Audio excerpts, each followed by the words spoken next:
How Polyface was born in 1982. I came back to the farm and we're starting in. I handed in my notice, walked out of there, and of course, everybody, friends, relatives, everybody said we were crazy. Did you intend for Polyface to be what it is today? Oh, okay. No. What was your vision not then? Not even close. My vision then was just, I want to make a living on a farm. That's all. Mastery takes time. It just takes time. And it takes generally 10 years and 10,000 hours. So the same is true on the farm as well. It's a long haul deal. And if you come at it too fast, you'll disappoint yourself, and then you start doubting yourself. As soon as you disappoint yourself, then you lose your confidence. You're not giving me all the heartbreak, but I feel it. I know what it is, and I think that this is a great rebound. So, I'm at Polyface with you. People who are watching this video probably know who you are, but just in case, you're Joel Salatin. Yes. And your farm is like, is it okay to say the godfather of like the small region farmers? I feel like every farmer that I've been to and talked to, they say, well, I found Joel Salatin and then I did all the things. Yeah, well, we've been doing this a long time. Right. And of course, I stand on the shoulders of greatness, and I was just too stubborn to quit. So yeah, we've just been real blessed to have had my mom and dad who worked off the farm their careers to pay for it. So when Teresa and I got married, we didn't have to rebuy the land, and so we had a nice launch pad to be able to start. But fortunately, we were not rich and didn't have money. And when you're not rich and don't have money, it makes you hungry, and hungry makes you creative. Okay. And so I'm very glad that we were not wealthy, that we didn't have bank accounts, and it forced us to be really creative. And so, so there we are. But I wish with the whatever notoriety we have now, I wish Dad were still alive to enjoy, because he truly was a visionary. I mean, he wanted this, but never got it because it had to be paid for, and by the time it was paid for, he was too old to get it started. So I came back to the farm full time September 24, 1982. Wow. And he died in the spring of '88. Okay. So he got to see the first 5 years, and he knew that we were onto something. Yeah. So did you intend for Polyface to be what it is today? Oh, okay. No. What was your vision not then? Not even close. My vision then was just, I want to make a living on a farm. That's all. I didn't have any notions. I didn't know that I would ever write a book. Now, that said, I knew I had a gift for writing. Yeah. Because, before I came back to the farm after college, I worked for 2.5 years as a reporter at the local newspaper. Even in high school and college, I entered essay contests, Americanism, Daughters of the American Revolution, they do these essay contests and stuff. And I had a couple in college that I entered, and I never entered one that I didn't win. I mean, it's a crazy track record. Wow. And so I knew I had a gift for this. Look, my first strategy, so I grew up, I was in high school during the Watergate, Nixon years, 1970s. And I said, oh, okay, I'll become a journalist. I'll find my deep throat, expose some, corrupt official, write a bestseller, and then I can come back to the farm. That was kind of my strategy, was I'll go do my journalism thing, and hopefully in a few years I'll be able to make enough that I can come back to the farm. And what happened was, in high school, my junior and senior years, on Saturday nights, I got on as the receptionist at the local newspaper, daily newspaper, and they liked me, and I loved the newspaper. I mean, I'm a newsaholic. I just, it's just in your blood. Yeah. And so they told me when I went to college, they said, okay, as soon as you graduate, we will take you back. Wow. So I had that little kind of safety net back here. Meanwhile, I'm thinking, how do I get on the farm floor? How do I make this work? How do I make this work? And my first kind of business plan, as I was thinking through it, we always milked a couple milk cows. and a couple Guernseys. We made, ice cream and cottage cheese and butter and all that stuff. And I knew that there was a market for that because I had sold at the local curb market, which was a precursor of today's farmers markets. It was a leftover Depression era market that when I turned about 14 or 15, it was a Saturday market. I would go down there every Saturday morning and we'd sell stuff, and we sold a lot of our dairy stuff, and we were unregulated at the time. And so you just sold it raw? Yeah. To anybody who'd buy it? And there was no inspection, no nothing. I joined the 4-H club to get that exemption. It turned out that the government agencies had kind of memorandums between each other. If a farmer, if somebody joins, like most of them were women, joins the Extension Homemakers Club, then that shows that they're at least interested in orthodox science, Okay. And so we'll exempt them from inspection, assuming that they're following protocol. Okay. So when I came on to do, they said, well, we haven't had any kids, what are we going to do about a 14-year-old? They said, well, how about you join the 4-H? 4-H is kind of quasi-government. Right. And that'll show that you're making a good faith effort to, embrace orthodoxy. And so I did. That's how I joined 4-H. And so we sold uninspected chicken, pork, beef. I would cook my chickens, pick the meat off, and sell it as boneless pre-cooked chicken, ready for casseroles and stuff. We did all our dairy, and this was from 1971 to 1975. Looking back on it now, I realize we were probably 15 years ahead of our time. Yeah. Just a little bit ahead of the curve. But anyway, it was enough to give us a taste of retail. What does the difference of that retail dollar? So then, we shut that market down. Everything was done when I went to college because nobody else in the family had the time or interest to do it. And so, when I came back from college, now I'm sitting there thinking, okay, so how do I get back on the farm? And my first thought was, based on our experience when I was in high school, was I could milk 10 cows, sell the milk to neighbors at retail price, not high because it's organic, not high because it's grass, but just at regular commercial retail price, and make a nice living. 10 cows. Were they pasteurizing milk at that point? Oh yeah, they were. Okay. Yeah, okay. They were mandatory pasteurization came in way in the the 50s? 40s, yeah, 40s and 50s. Okay. So yeah, so that was well done, but that was my problem. It had to be pasteurized. Well, then you're into all this, regulatory. So I have never gotten over. People ask me why I'm such a libertarian, and I don't have much to say good about the government. I view the fact that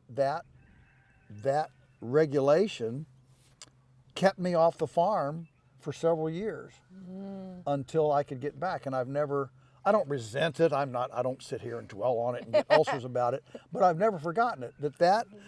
And I run into young people every day that are ready to make their living on the farm, marketing to friends and neighbors.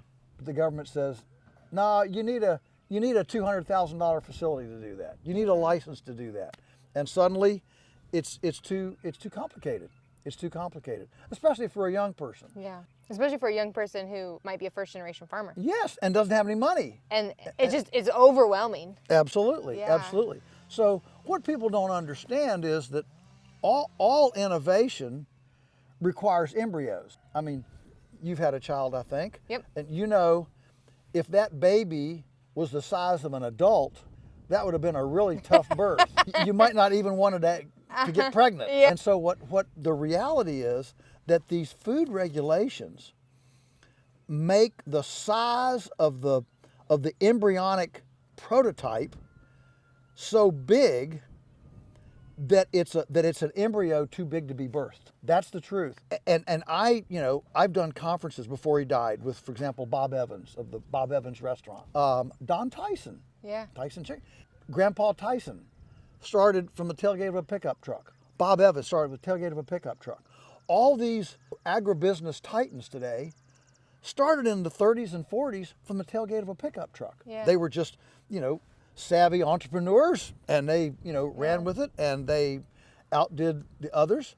Today, if we don't preserve the same option to start from the tailgate of your pickup truck.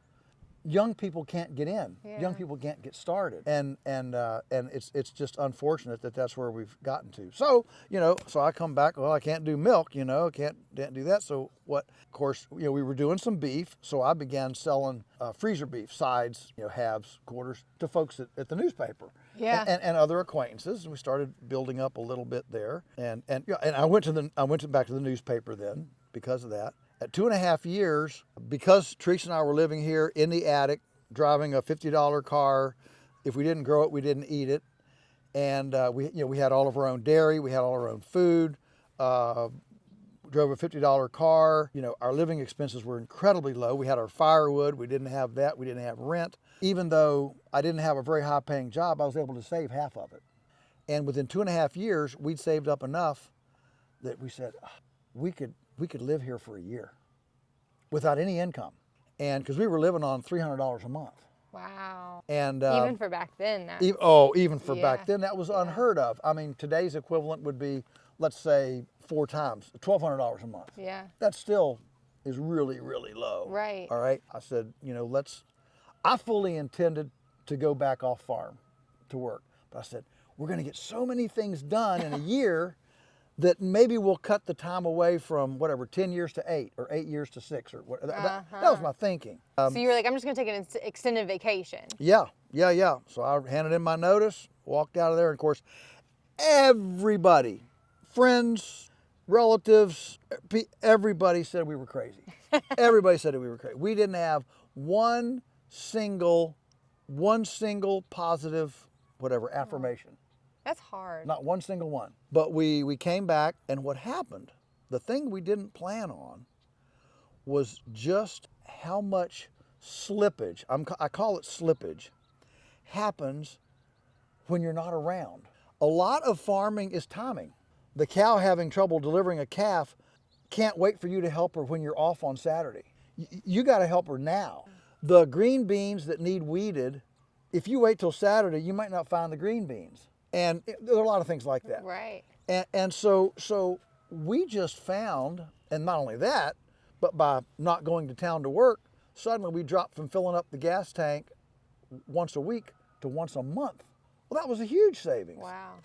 And at that time, I always said if we could have figured out how to grow toilet paper and Kleenex, we could have about pulled plug on society. And we just hunkered down. And what happened then, because the slippage eased, because I was here all the time for the timeliness of everything, that little nest egg stretched, and it stretched farther than we thought. I did a couple little odd jobs. I had a guy that was putting in a new boundary fence through a section of woods, and he'd gotten a quote from a commercial fence building company. Well, they were going to come in with all this equipment. They were going to cut half the trees and had to make a great big swath, through the. I looked at it and said, I think I could just do this by hand with a post hole digger and shovel and get you a nice fence in here without cutting anything. And we'll just come snake it through. And he said, well, you're on. So, and Daniel, our son, he was just little. He was maybe 5 years old at the time. So this is, 1984, 85. And we put that fence in. It was wonderful. And it was a nice, I don't remember what I charged, but it was a little bit under what the commercial fencing company was going to charge. He was thrilled because he didn't have a mess. Yeah. Or pay more.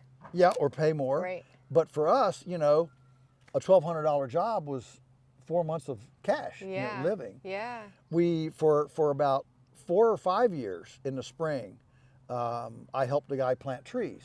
He was into planting trees, and I would help him plant trees. There again, $1,000, $1,500 in cash. We did a couple little odd things like that to just bring in a little bit of cash. But I started selling firewood, and that provided a little bit of cash as well in the winter. But it was just tight. Yeah. But at 3 years, the nest egg had run out, but equilibrium came, financial equilibrium. 3 years, at the end of 3 years, we kind of breathed and said, like the engine that could, I'm going to make it, going to make it. And we said we're going to make it. It took 3 years. Now, were you selling farm products? Like, were you selling chicken or like milk or anything at that time? So the second year, we started the chickens. Okay. And that was completely serendipitous. Dad was an accountant. He did taxes for people. Okay. And a lot of his clients were Amish Okay. and Mennonites, farmers. And there was this one Mennonite family that was elderly, and they always raised a couple hundred of these broiler meat chickens, and they sold enough. Now they sold them live to a few people.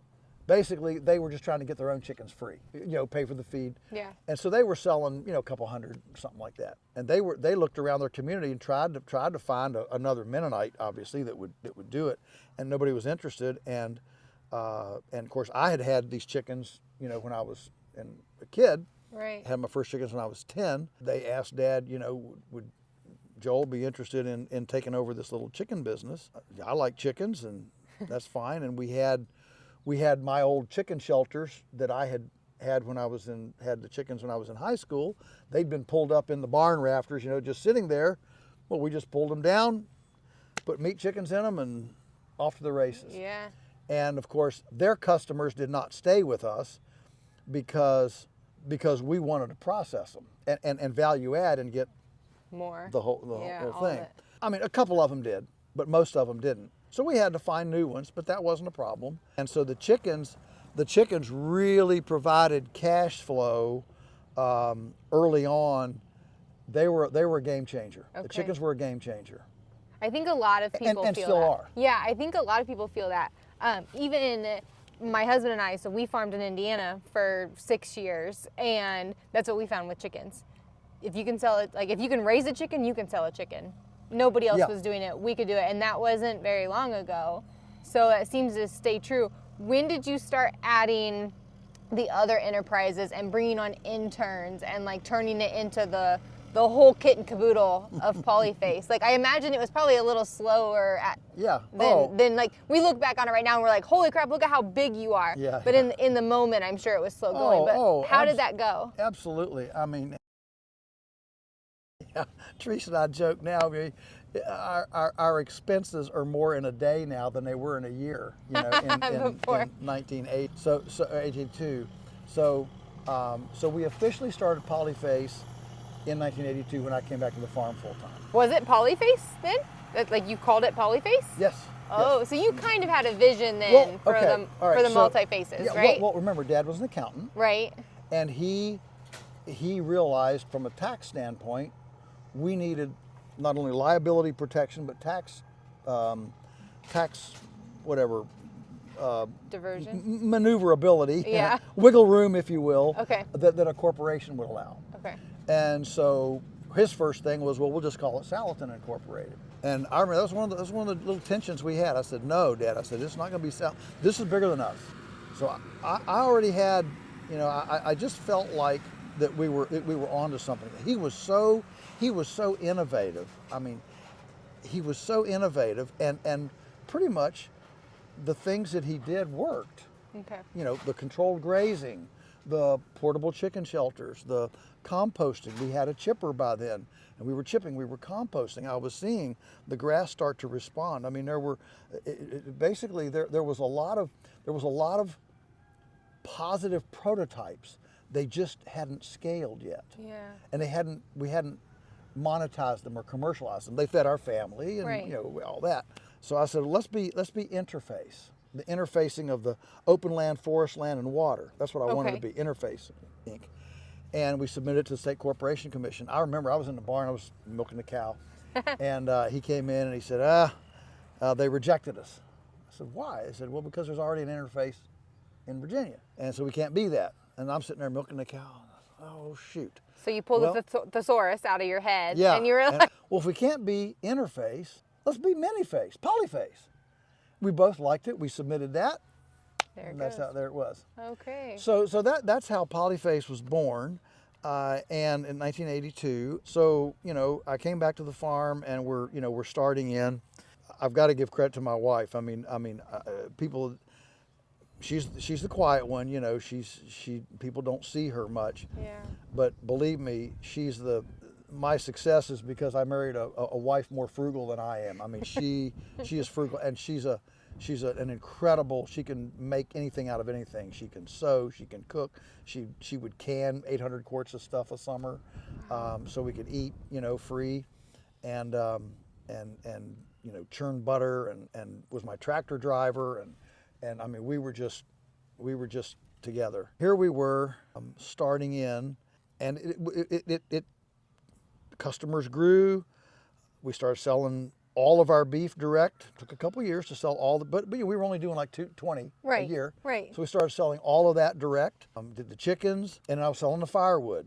And between the chickens, the beef, and the firewood, we were making it. Then about the time Dad passed away in spring of '88, we started getting some media traction. Here's this young couple, they don't have a Swiss bank account, and they're making a living on a small farm. And this is probably right after the 80s crash, right? Yes. So everybody's freaking This out. is 88, 89, 90. Yes, yeah, absolutely. So everybody's freaking out, especially like the hog market specifically, right? Yes. Everybody's small farm Yes. is gone and dead and done. Absolutely. So there was all this interest in how does this couple on this small place because we weren't renting any land. I mean, we were on 90 acres. And that's from your parents, right? Yeah. 90 acres of open. Now we had a whole bunch of forest land. Okay. Which we didn't even have a road to. Right. We couldn't even access. You had to get your hiking boots on and go. Yeah. Maybe. Yeah. So we started getting media attention, and in the by 87, 88, and the media attention then starts putting us in a place where we're talking a little bit.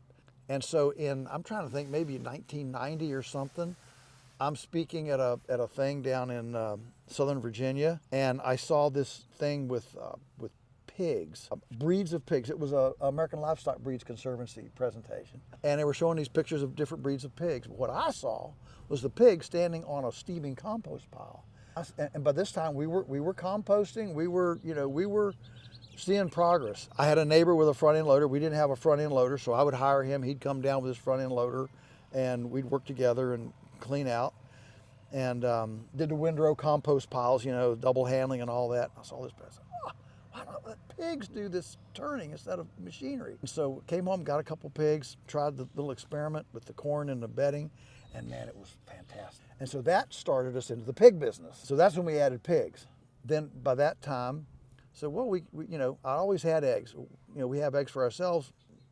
If you're going to go out and gather a dozen eggs, you can gather 3 dozen just as easy. Right. So we started gathering eggs, and we were processing chickens here at the farm. Chickens were the driver. Right.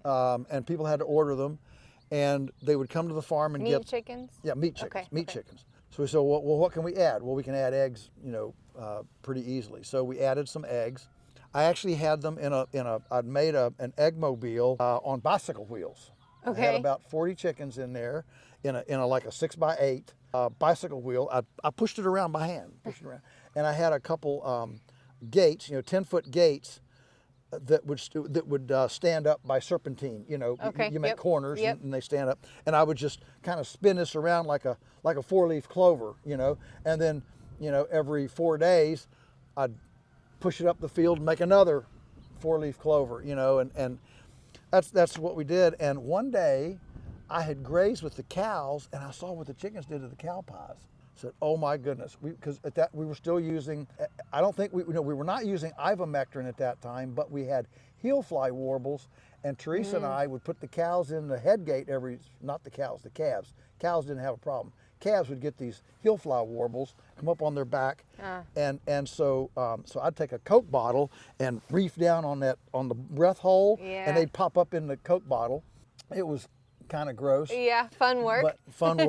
But that's how we were battling it rather than using Warbex or some parasiticide. When I saw what the chickens did to those cow patties, I said, lights went on again, epiphany. I said, "Ooh, boy, we got to do something here."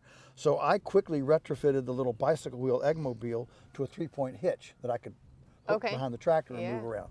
And boy, I was sold. I mean, it was game changer. Yeah.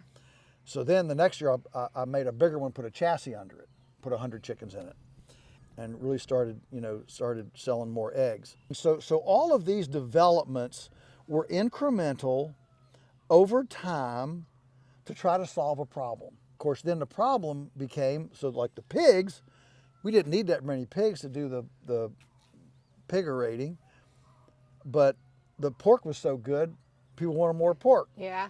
Well, the eggs were so good, people wanted more eggs. So now suddenly you move it from just you know, what's called a hold-on. A hold-on is an enterprise that you do that doesn't have any inputs or outputs, because it actually just cycles a salvage problem and converts that to something you can monetize. So the day we grew more pigs than we needed for the composting, they came out of the hold-on and became an enterprise. Same thing with the eggmobile. People like the eggs, so we added up the eggmobiles. So by 1990, in late like 88, 89, I think Dad had just passed away.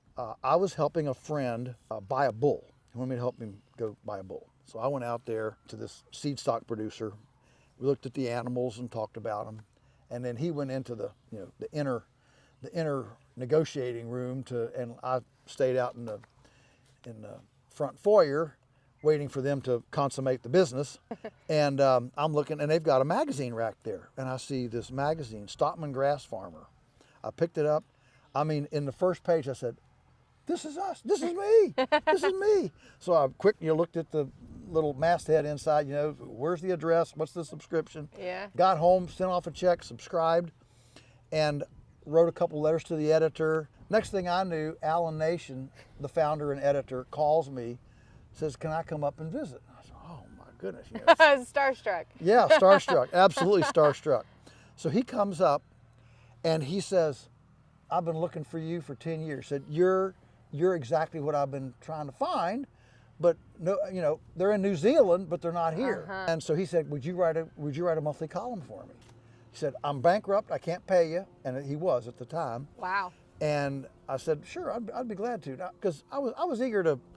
I love, you know, a writer loves to write. Yeah. You know, that's part of your your soul. Well, and it sounds like with your journalism background, you already have that desire to share information. Yeah. You said that you wanted to go take down a big politician, write a book about it, and yeah. go retire to a beach somewhere. Well, it wasn't even a beach, coming back to the farm and retire. Yeah. So you already had that, and now you were given that outlet. That's right. And is that then what just set you forward Yeah. multiple books later? So let me tell you, as soon as I began writing for the Stockman Grass Farmer, our world blew open. Yeah. Because suddenly now you're an authority. Yeah. You have credibility. People are and people started calling this chicken thing. And how do you do that? And so in 1991, Alan said, well, I was writing for the magazine, and I'd come in. I was frustrated. I'd come in at night, you know, from working all day, and I'd have 6 messages from around the country, people to call back. They want to know this chicken thing. So I told Teresa, I said, "Look," I said, "I can't do this. I can't, you know, be up all night doing this stuff." So we wrote a little manual. Had a typewriter, typed out the typewriter I had in college, typed out a little manual, 8.5 by 11, you know, with little brads, you know, little thing on it.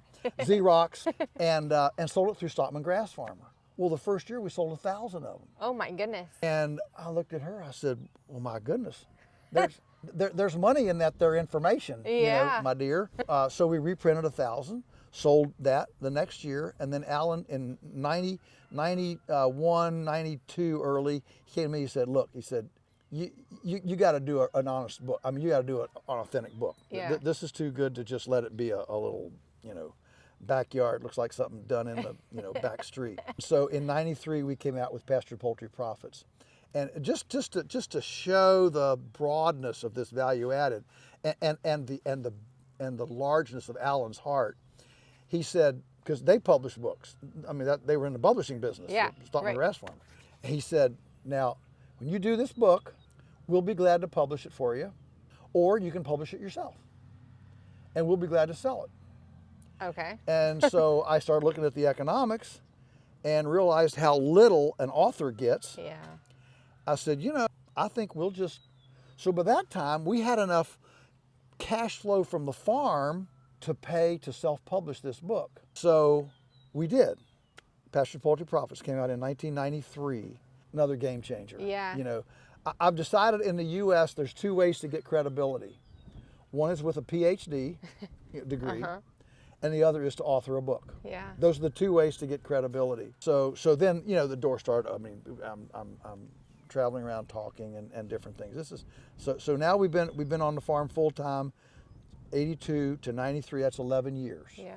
11 years. And I won't bore you with every little incremental thing, but it just continued to grow and grow. And in about 96, 95, anyway, we started getting requests from young people, could we become an apprentice? Okay. No, we're, you know, we don't have work for you. We don't, you know, we just don't need it.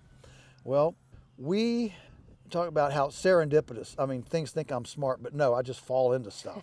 So we had a lady contact us in I don't know, 94 something, 95. She says, I want to get in the egg business, like you say, but I'm afraid to raise the chicks. Would you raise the chicks and I'll come and get them when they start to lay? Well, we're always looking for another little side hustle, right? And so we said, well, sure, we'll raise them for you. So we did. 500. They got, you know, 2 weeks away from laying. I called her up and she said, no, I changed my mind. I don't want to do it. Oh, no. Naively, we had not collected a deposit. We had not, you know, we're very trusting here. We just assume people are like us. So that, you know, that could be a fault. I don't know. It always seems to. So here's what happened. So now we got all these eggs, and I'm giving away eggs. I can't, you know, we're swimming in eggs. So we had a customer at the time who, you know, was up in Northern Virginia, and he came and he saw the thing, you know, like buy 10 get one free. Yeah. Know? He says, this is immoral. You've got the best egg in the world, and you're having it's like having a drawer full of diamonds and you can't sell them. Give me a break, you know. He said, I'll take 30 dozen. Okay, so sold him 30 dozen. 2 days later, he calls and says, hey, can I come and get another 30 dozen? Well, sure. Come get another 30 dozen. This guy is, he's in his 60s. Okay. Okay, empty nester. You know, 5 kids are all You're gone. like, what are you doing with 30 dozen eggs in 2 days? So we sold him another 30 dozen eggs. 2 days later, he calls, I want 60 dozen.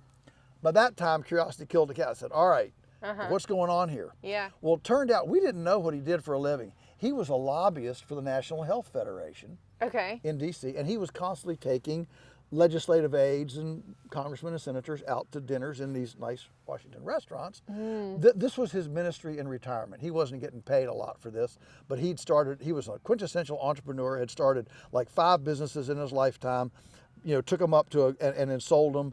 And so he was retiring. He wasn't wealthy, but he was fine off. Yeah. And he was just a total servant-hearted Okay. kind of guy. He said, I'm taking these eggs into these restaurants in D.C. and they're going crazy over them. He said, where do you get this egg?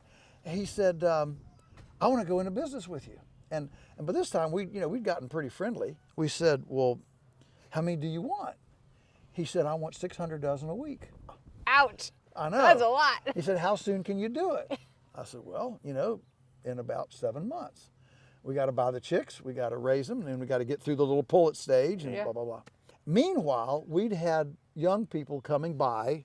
Remember, you know, we were in Smithsonian Magazine, Bon Appetit. You know, we'd been in some stuff, National Geographic, and asking about apprenticeship. And we said, no.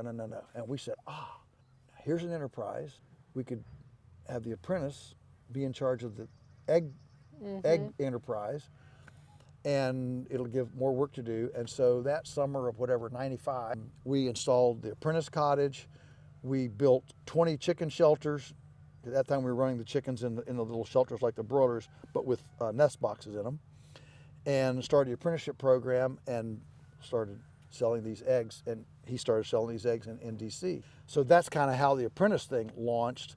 That was a big step up that summer. You know, all that to launch together. That was in, I think, 95. And then before you know it, we had a second apprentice. And it just kept growing. It just from there. kept growing from there. And Wow. then we added the stewardship program about 15 years ago, because we had so much to do in the summer. We felt like, and we had people who couldn't give a whole year. So we thought, well, we could double up in the summer and do shorter term, and so we started 4 months summer program in 10 years later, 2005, and that has now grown to 11 each summer to 5 months. And then we keep anywhere from 2 to 4 apprentices. And the apprentices now come out of the stewardship program. So the apprentices have been stewards, and then they become the first level manager of the new stewardship team the next season. Gotcha. They say you don't really learn it until you teach it. Yeah. So that's kind of the idea. Yeah. And but we put a lot into that stewardship. You know, we now have housing for them. We then, I don't remember when, it's been a good while.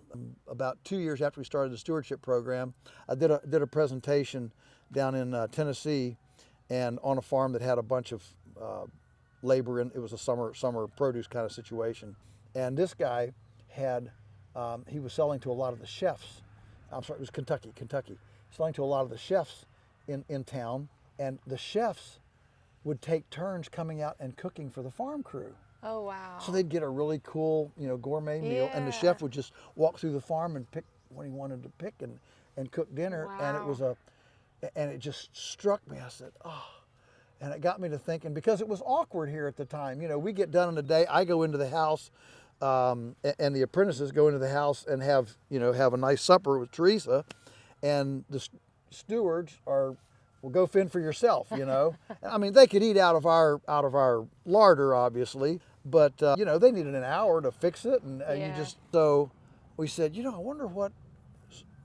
So I started putting little feelers out. Would anybody want a chef here? And we had a steward who had left us a couple years before. He heard about this. He said, "Are you serious about that?" I said, "Yeah." He said, "Well, I'd like to come back and do that." So we started it, and boy, we've never looked back. That's been one of the best. Awesome. From a farm, whatever, family, community kind of standpoint. That has been just. You want to talk about like field to fork option as a worker even. Mm-hmm. I mean, you are in the field working, and then you get to see it cooked and eat it on your plate. Yeah. I mean, I was talking about this with a farm tour the other day, that my husband and I, so once we kind of got burned out from the way that we were farming, we realized we never ate our fillets. We couldn't afford to. Yeah. Our cost of living with the farm was so high that those fillets needed to pay us. Yeah. And we're like, forget that. That's not fair. We're working hard. We deserve to have the good meat too. Now, I'm not saying I'm gonna hoard all of the fillets. No. I will hoard every single hanger steak. Oh. Because a hanger steak is a hanger steak is a hanger steak. But you deserve to eat the good food that you are making. Yeah, that's right. And I love that that you guys are doing that. That's awesome.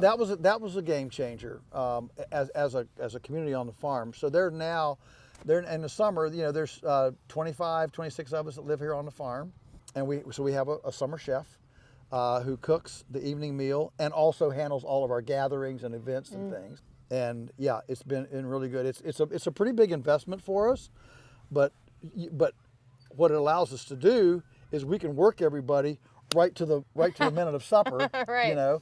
And then you have this wonderful decompression time, where we can talk about the day, we can talk about plans for tomorrow. We have lots of luminaries who come through here. We invite them to dinner. Talk to us for 15 minutes. We call it Sing for Your Supper. Yeah. And I mean, famous people, come through. And in fact, we're going to have one in. I'm trying to think if it's early June or late May. I think it's early June. Oliver Anthony. Oh, really? The rich men north of Richmond. Yes. He wants to come and see the farm. How I amazing. said, I'll tell you what. I'll show you the farm, because he's bought some land. I mean, he's rich. I mean, he is really rolling. Took off. Oh man, what a wonderful. And that, I mean, I'm sure I've listened to that song on YouTube, I don't know, a dozen times. As a person, I've heard that because whoever, Ticketmaster, I think, was buying all of his tickets and then upgrading them. He's like, cancel that concert. I'm not going to that. You're not doing that to my people. Refund all of their money because we're not doing that.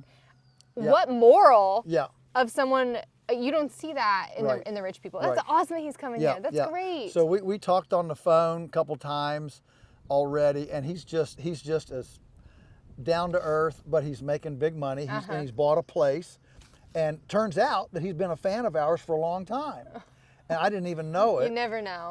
And so he said, he asked me to come and consult. Okay. I said, you know what? Before I do that, why don't you come up here and I'll show you what we're doing. And then if you want to pursue a consult, I do a lot of that. I'm glad to come and consult for you.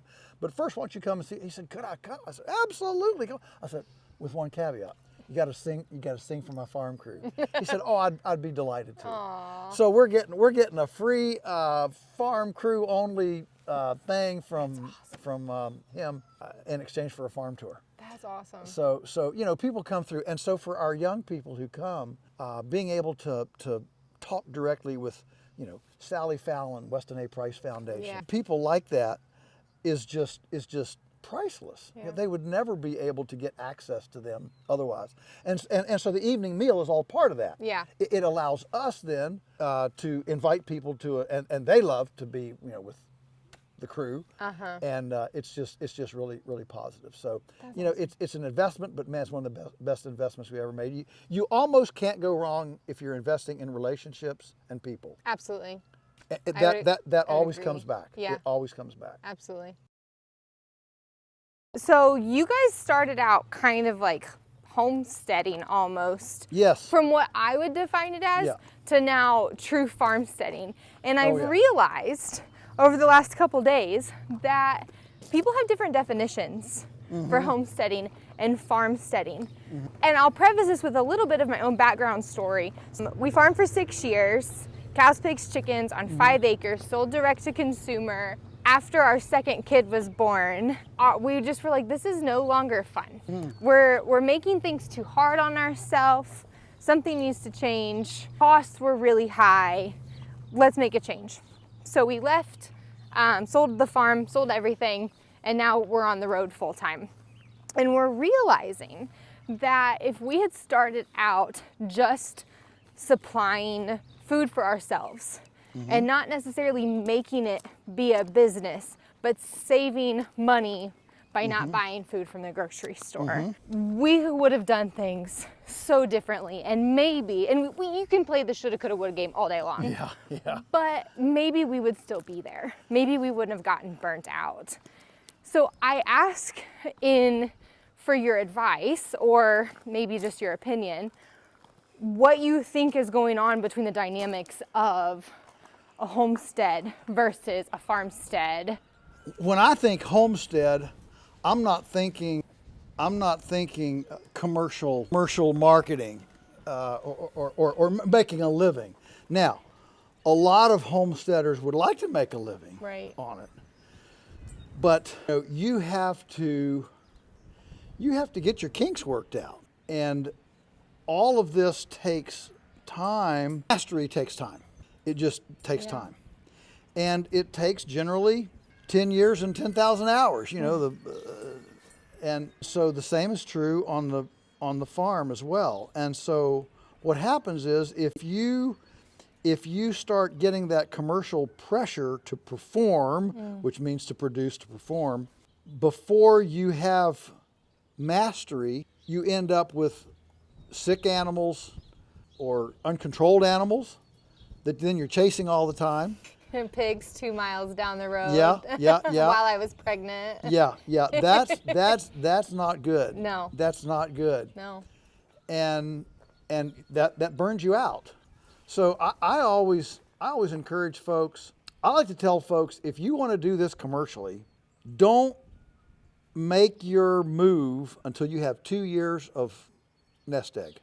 If you can live for 2 years on your nest egg, you're not under pressure to perform day one.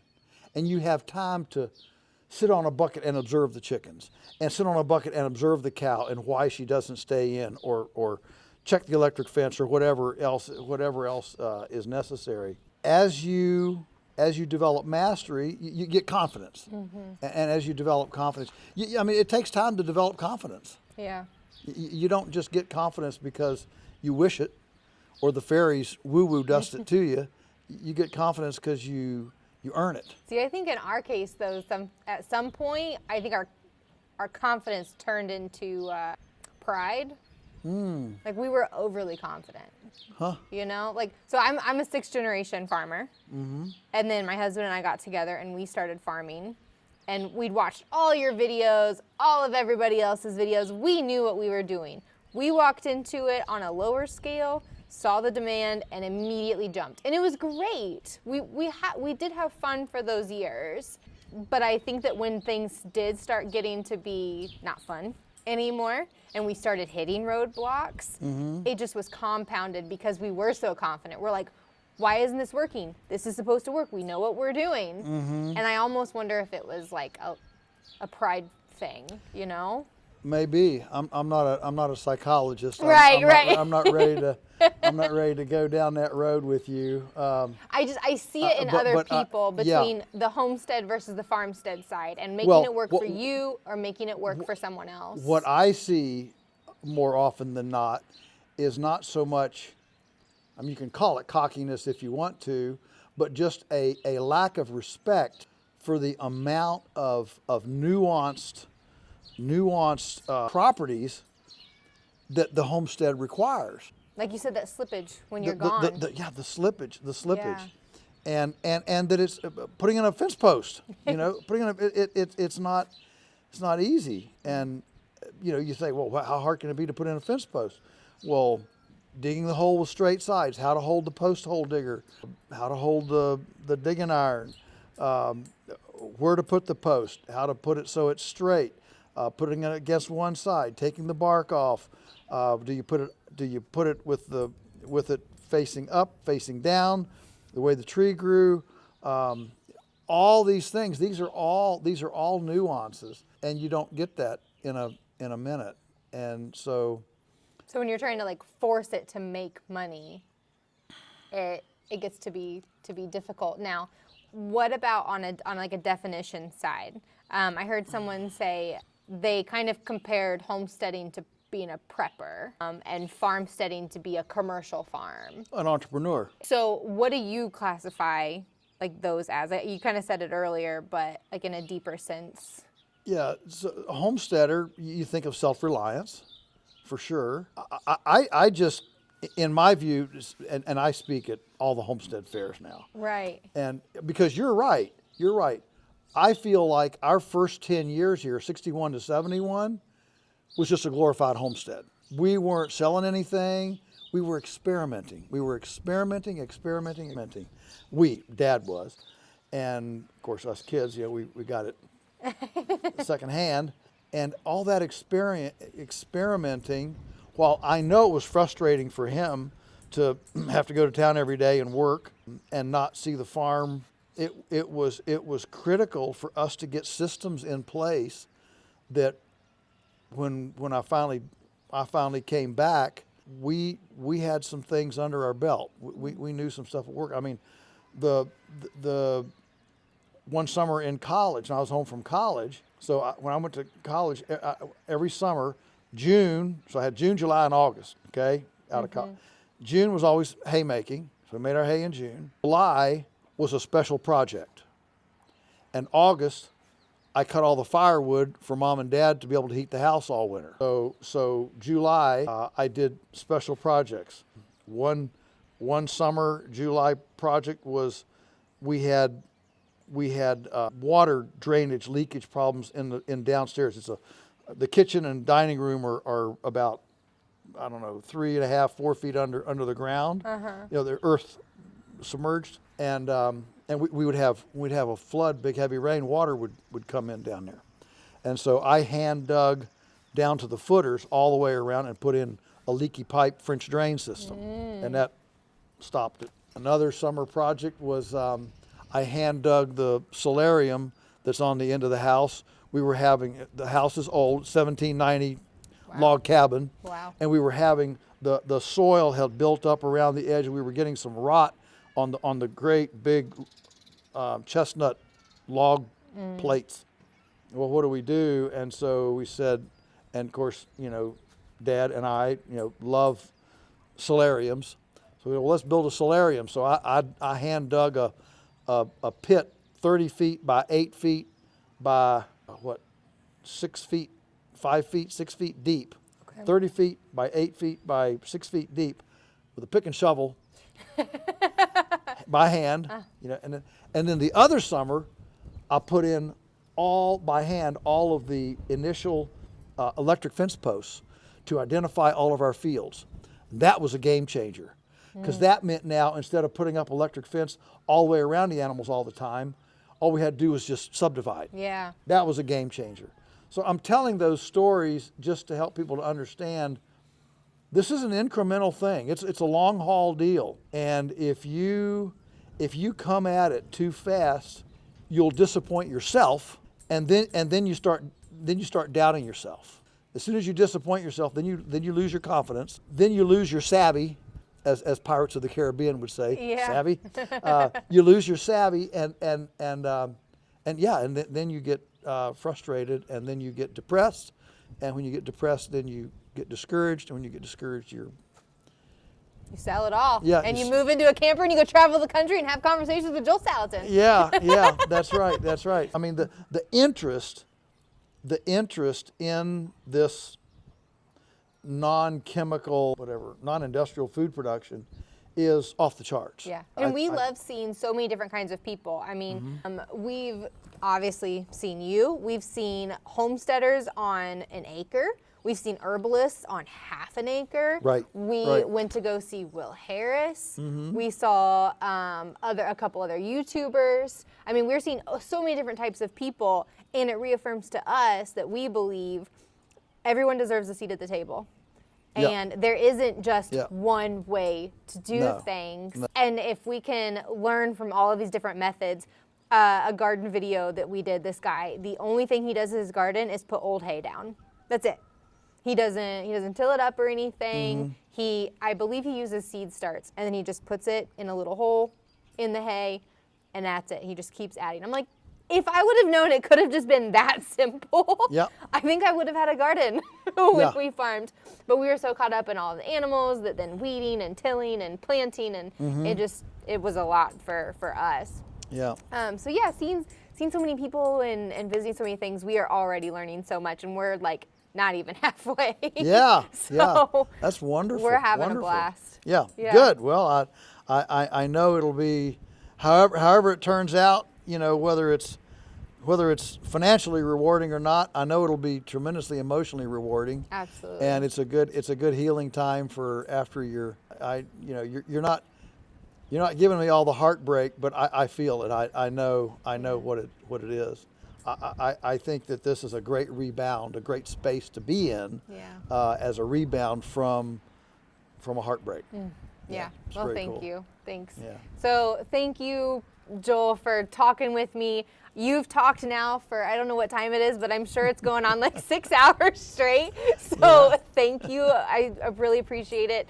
This is our second time being here, first time with the kids, and it's so nice being out here. You just feel all of the wonderful love that you have poured in onto this farm. So if anybody can have a chance to come to do one of your lunatic tours, they're every Saturday throughout the summer, right? Not every Saturday, but they are on Saturdays, throughout the season. There's 8 or 9 of them. Yeah. Sweet. Yeah, we're glad to do that. And if somebody wants more, if you want to get actually really behind the curtain and see chickens butchered and rabbits butchered and compost made and cows moved and pigs moved and trees cut and logs cut into boards, and our 2-day Polyface Intensive Discovery Seminar, we do 3 of them in July and August. 6 meals. It's worth coming just for the food, trust me. With your chef, right? Yeah, yes. Man. And cooking on the wood-fired flat plate there. Man. It's our only really extended, in-depth, educational format that we offer, but we basically cram 4 or 5 days worth of normal seminar instruction into 2 long days, dawn to dark. Wow. Okay. And no breaks. I mean, it's intensive. Yeah. Go through. But we find that there are a lot more people that can take 2 days off and do a 2-day really just sprint than to get a 4-day a long thing. But big long syllabus outline, and it's limited, so it's not very big. Limited to about 30 35 people, so it's very intimate, and that's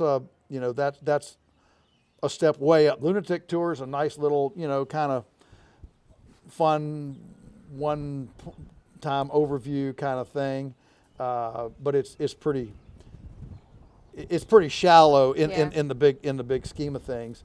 The intensive discovery seminar is serious. And so, you can sign up for that on your website? Yeah. Okay. Well, our website gives you the link. Stockman Grass Farmer actually does the registrations. Okay, wow. But the link is on our website and the information on it and all that. It's all on the website. Awesome. And you hit the link to Stockman and then you're up and running. Sweet. Awesome. Yeah. Well, thank you again, Joel. I really appreciate it. Thanks for stopping by and talking, and blessings on all your trip. Thank you. What a conversation. I've read almost every single one of his books, but he still talked about things that I didn't know and how Polyface really came about. And I just love hearing those things, because when we're searching for our forever, when we want our farm, our homestead, our business, whatever it is, our goal, we want it to be here right now, and we forget just how long it takes to do it all, and that it's gonna come, but we're learning on the journey. You know, it's not about the destination, right? Part of our journey is being here and having that amazing conversation. I'm just so thankful and grateful for you guys, for watching, for supporting us and allowing us to come here, have conversations like that with Joel, and then be able to share them with you. Before I go, I want to show off my cool t-shirt. I don't know if you can see that well enough or not.